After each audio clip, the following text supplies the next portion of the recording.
그럼 또 제주노화의 꿀팁을 알려주신다고 했는데. 아, 네네. 네, 네. 꿀팁을 좀 알려주시죠. 네. 저희 제손해를 이제 많이 해보니까, 네. 자, 우선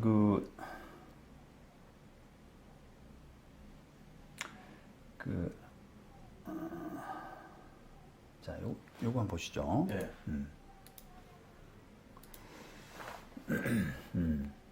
일단, 이제, 우리가 보통 명도와 관련해서는, 이제 어떤 기간이 되면 나간다. 그죠? 일단 22년 1월 20일 이렇게 됐죠. 네. 그죠? 그 다음에 임대차 계약이 중도 해지된 때가 있잖아요. 네, 그렇죠. 월세를 못 낸다든지 월세, 뭐 등등 상기 안 했을 때. 중도 해지된 때에 나간다 이렇게 쓰는 것이 이제 원칙이거든요. 네. 이렇게 쓰고 문제는 이제 요 부분인데 뒷부분 요 부분에 임대차 계약이 갱신되거나 연장되는 경우에는 그 갱신 또는 연장된 계약의 종료일까지 명도한다. 이런 부분을 써놓으셔야 돼요. 써놓으셔야 돼요. 이게 이제 중요한 제가 아침에 물어본 거잖아요. 그렇죠. 예, 네. 제가 아까 꿀팁이라고 답을 조금 유보해둔 그런 경우인데 이게 우리가 질문들을 많이 받거든요. 만약에 요번 임대차 기간이 2년이라서 그 2년 뒤에 나가는 걸로 재손할을 했는데 또 2년 마무리하고 나서 만약에 계약이 연장이 된다고 할 때 그 연장된 계약에서는 재손화가 유효하냐? 그걸로 가지고 집행할 수 있느냐? 뭐 이런 질문들을 많이 하시는데 아까 요런 문구들이 없으면은 안 됩니다. 안 돼요. 안 됩니다. 그러니까 우리가 이제 이게 어떤 우리가 판결의 결론이라고 하거든요. 판결 주문의 어떤 명확성, 이런 이유 때문에 딱 거기에만 판결에 효과가 미치는 걸로 딱 적어놓은 거고. 그러니까 이 판결의 효력은 두 사람 간의 분쟁에서 이 계약에서 2년짜리 계약에서 계약이 끝나거나 중도해지되거나 이런 용도에 한해서 명도한다. 이런 취지로 해석을 하는 거예요. 그럼 묵시적 갱신으로 계속 갔을 때는? 그때도 돼요? 안 되는 거죠. 안 되는데 이걸 써놓으면? 넣어야 된다는 거예요. 이걸 쓰면 된다? 네, 그렇습니다. 네. 그래서 이게 사실은 어떻게 보면 중요한 것이 우리가 재소송회를 2년마다 한 번씩 계속 해야 된다는 것은 번거롭기도 하고 돈도 들고 돈도 들기 때문에 요 문구 하나를 딱 적어 놓게 되면은 그 똑같은 임차인이 하고 계속 연장되는 묵시적이든 명시적이든 그런 계약으로 연장되는 그런 경우에는 다시 할 필요 없이 되는 거니까 상당히 임대인 임차인 모두 돈을 안 들일 수 있잖아요. 요거 안 넣어서 분쟁이 나는 경우도 있겠네요. 그렇죠. 요거 없으면은 이제 어떻게 되냐? 연장된 계약에서 만약에 세입자가 안 나간다거나 그렇게 될 때 어떻게 되냐? 명도 소송을 해야 되는 거죠. 예, 그렇게 되는 겁니다. 이걸 꼭 써야 되겠네요. 예, 예. 그래서 이제 요 부분이 상당히 좀 의미가 있습니다. 도움 됐죠? 네. 또 다른 꿀팁. 네. 자, 그 다음에, 이제 두 번째인데요. 요거 한번 보시죠. 이게 이제 실제 이제 최근에, 사례인데, 재손해를 하면서 피신청인이 지급하는 월 관리비는 월 90만 원으로 한다. 이런 식으로 했어요. 네. 피신청인은 이제 보통은 임차인이거든요. 네. 그런데 이렇게 하면은 이제 소위 말하면 집행력이라고 그래서 만약에 월세를 관리비를 안 낸다 이 말입니다. 관리비는 월 90만 원이잖아요. 관리비를 안 내면 임대인 입장에서는 밀린 관리비를 가지고 판결 없이 바로 임차인의 재산에 집행하는 것이 좋잖아요. 그렇죠. 근데 이렇게만 적어 놓게 되면은 그렇게 할 수 없다는 거예요. 바로 뺏어올 수 없다. 임차인, 채무자의 재산을 집행할 수 없다. 이렇게 이제 결론이 되는데, 왜 그러냐라고 하게 되면은, 이게, 보십시오. 바르게 쓴, 이게 오답, 정답 이렇게 될 수 있는데, 피신청인은 신청인에게 월 관리비 90만 원을 지급한다. 매월 말일에 지급한다. 이렇게 되는데. 90만 원으로 한다와 지급한다. 네. 언제 지급한다 이렇게 되는데 이게 어떤 차이냐라고 하면은 왜 그러냐 그러면은 우리가 판결의 이제 효력이 우리가 이론적으로 이제 기판력 또 집행력 이런 표현을 쓰는데 판결의 집행력을 가지기 위해서는 이행 의무를 이행해라, 이행한다 이런 식으로 주문이 나가야 돼요. 소송법상 이제 특색인데 규칙인데요, 소송법상. 그러니까 피고는 원고에게 얼마를 지급하라 이렇게 해야지 그 안 할 때 그 주문 가지고 집행을 할 수 있다는 겁니다. 야, 이 두 글자로 완전 바뀌어지네요, 이게. 할 수 있냐, 없냐가. 그렇죠. 그러니까 뭐 지급하는 월 관리비는 얼마다 이렇게 하면은 뭐로 한다. 뭐로 지급하라 이런 그 이행 주문이 아니거든요. 이행 판결, 이행 주문 이런 식이 아니기 때문에 집행력이 없는 거예요, 이게. 그 90만 원을 이체하라도 되는 거죠. 이체하라는 조금 이제 아니에요? 예, 조금 애매해집니다. 그렇게 되면. 예. 뭐뭐를 지급한다. 뭐 이렇게 돼야 되는데. 자, 또 하나 볼까요? 네. 그 밑에. 또 비슷한 거죠. 뭐 월 임대료, 공공요금 등 지급할 일체의 채무에 대해서 지체된 날로부터 월 15%의 연체료를 적용한다. 오, 맞는 것 같은데? 적용한다 이래놨어요. 적용한다. 그러니까 이제 이런 부분도 와, 이런 부분도 논란이 있을 수 있습니다. 적용하여 지급한다. 예. 피신청인은 신청인에게 이런 연체료를 적용하여 지급한다. 이렇게. 적용만 하면 안 되고 이행하라는 딱 그게 문구가 있었네요. 지급한다, 이행한다. 이렇게 이런 표현들이 돼야지 집행력을 가진다는 겁니다. 이렇게 안 쓰는 변호사님도 많이 있나요? 많아요. 아, 진짜요? 네. 왜냐? 그게 이제 재손화해가 어떻게 보면 좀 간단한 절차라고 생각을 해서요. 그 변호사가 안 하고 그냥 직원들 시키는 경우가 많습니다. 직원 시킬 때는 그냥 임대차 계약서 보고 써 이렇게 되거든요.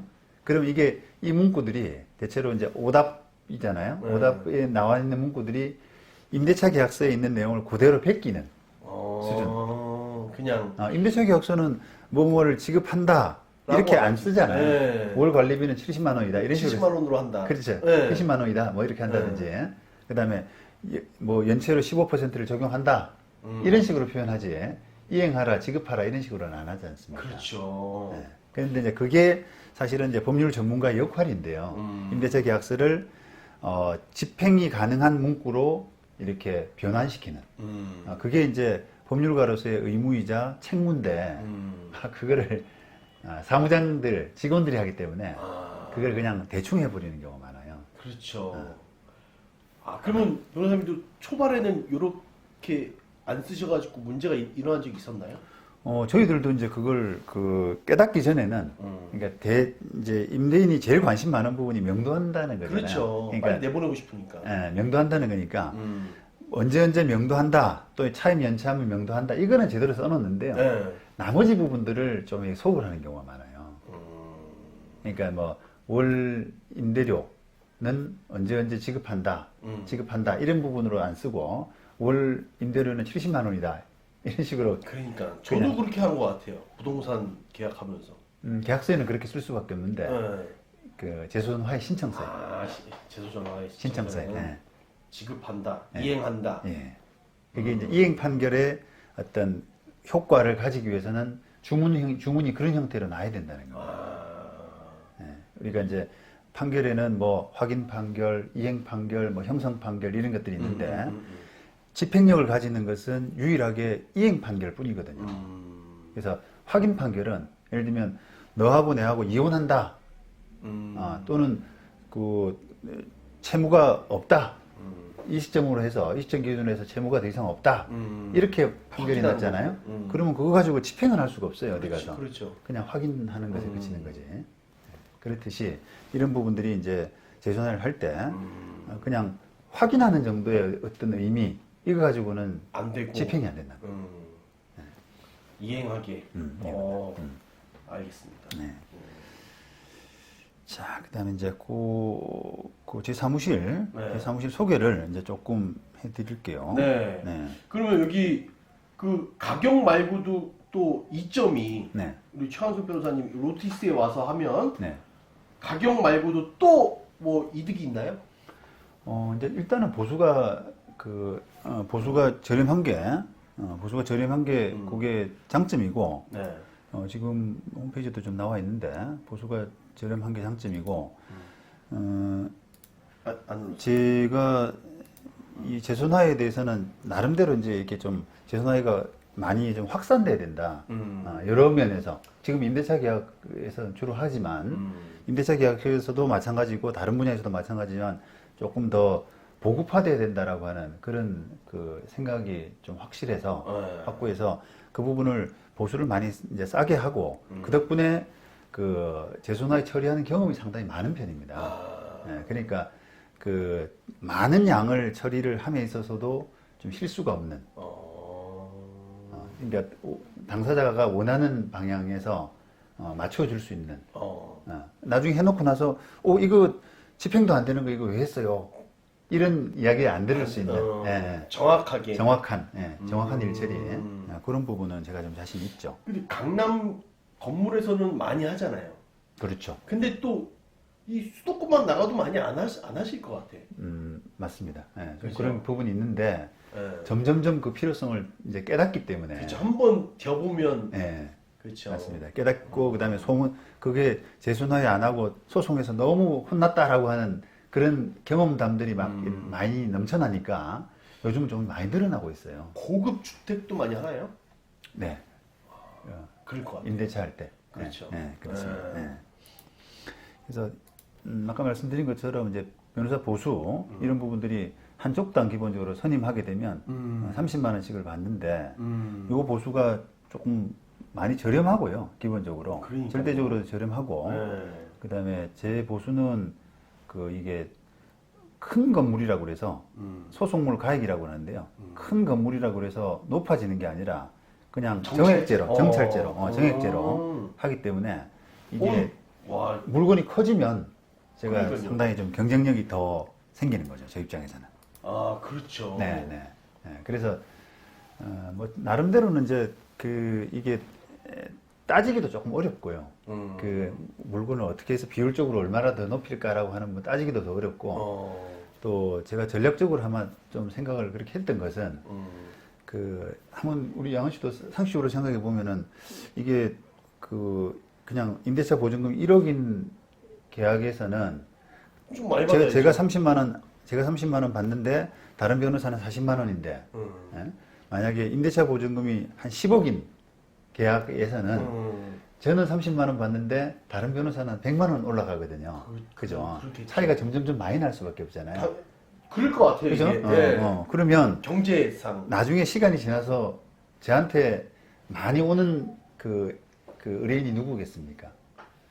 큰 건물 갖고 있는 분들이 제일 많이 찾게 되거든요. 그렇죠. 그죠? 항상 해야 되니까. 네. 그걸 제가 10년 전에 그런 이제 방침을 정해서 그렇게 해온 결과 제가 다루는 고객들이 제가 다루는 임대차 계약의 고객들이 상당히 큰 건물들이 많아요. 그분들이 계속 계약도 해야 되고 또 다른 변호사하고 차이가 많이 나니까. 그러니까. 보수가. 그게 임대차 계약은 우리가 감기하고 좀 비슷하다고 생각해서 어디 가나 뭐 비슷해. 이런 생각들이 많으세요. 다들. 그러면 이왕이면 비슷하게 하는 거는 싸게 하는 게 좋지 않냐. 그렇죠. 그렇게 생각하시기 때문에 만약에 임대차 보증금이 한 100억 이런 계약들 환산 보증금을 해서 한 100억 이런 계약들도 저는 30만 원을 받거든요. 그런데 다른 변호사는 한 200만 원을 받아야 돼요. 그러겠죠. 그렇죠? 그게 조금 높아져야 된다 생각하기 때문에. 그러면 이제 그 건물주들이 저를 알고 뭐 여기는 왜 이렇게 예전에는 내가 200만 원씩 줬는데 여기는 왜 30만 원이야? 이러면서 저를 한 번 더 생각하게 될 거 아닙니까? 그러면서 이제 고객의 저변을 넓힐 수 있는 계기가 되는 거예요. 그거. 뭐 미끼 상품이네요. 뭐 일종의 그런 겁니다. 저를 좀 알리는 홍보 수단이고 저는 이제 왜냐하면 또 그렇게 투자할 수 있는 것은 제가 이제 부동산 전문 변호사이기 때문에 저는 부동산에서 승부를 봐야 되거든요. 그렇죠. 그리고 부동산 또 고객을 많이 확보를 해야 돼요.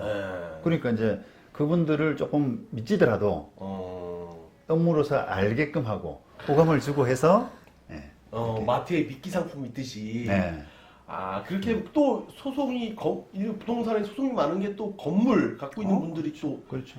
임차부터 해가서 뭐 그렇죠. 네. 재산 분할부터 네. 해 많잖아요. 네, 소송은 거의 가진 재산에 비례해서 생긴다고 보시면 되는데 큰 건물들은 큰 사건이 생기고요. 그렇죠. 아까처럼 뭐 원룸에서는 원룸 같은 사건이 생기거든요. 그러니까 저로서는 이제 고객 확보 차원에서 사실은 이제 그런 전략이 좀 필요했던 겁니다. 재소전 화해나 아니면 법률은 무조건 노티스. 우리 최강석 변호사님. 네. 예. 네. 적당한 그리고 저렴한 네. 그렇지만 확실한 법률 서비스. 네, 많은 경험으로 실수 없는 그런 일 처리를 해드릴 수가 있습니다. 아, 최강석 변호사님이 25년 살아남으신 게 어떻게 보면 또 이런 게 있었네요. 네, 그런 이제 고민들 변호사 제가 25년 차니까 네. 변호 생활하면서 어떤 것에 더 이제 포인트를 두고 역점을 두고 어떤 부분은 좀 이렇게 그 힘을 빼고 리드미컬한 그런 부분에서는 저는 재순화에 역점을 많이 둔 편입니다. 좋습니다. 책도 좀 이렇게 전자책도 있고요. 제 홈페이지 들어오시면 전자책도 있고 또 양식도 많고요. 그래서 혼자 하실 수 있는 그런 자료들이 상당히 많이 공개가 되어 있으니까요. 여러분들이 굳이 저한테 맡기라 이런 뜻이 아니라 혼자서 하시다가 조금 가격이 적당하다. 이 정도면 이 정도는 부담할 수 있겠다. 그런 생각이 머리 아픈 드시면 것보다. 그렇죠. 변호사가 또 법정 나가지고 하기 때문에 그런 서비스가 필요하다 그러면 또 연락하시면 되는 거죠. 네. 하여튼 네이버에 노티스 한번 치셔가지고 네. 한번 들어와 보시기 바라겠습니다. 감사합니다. 네.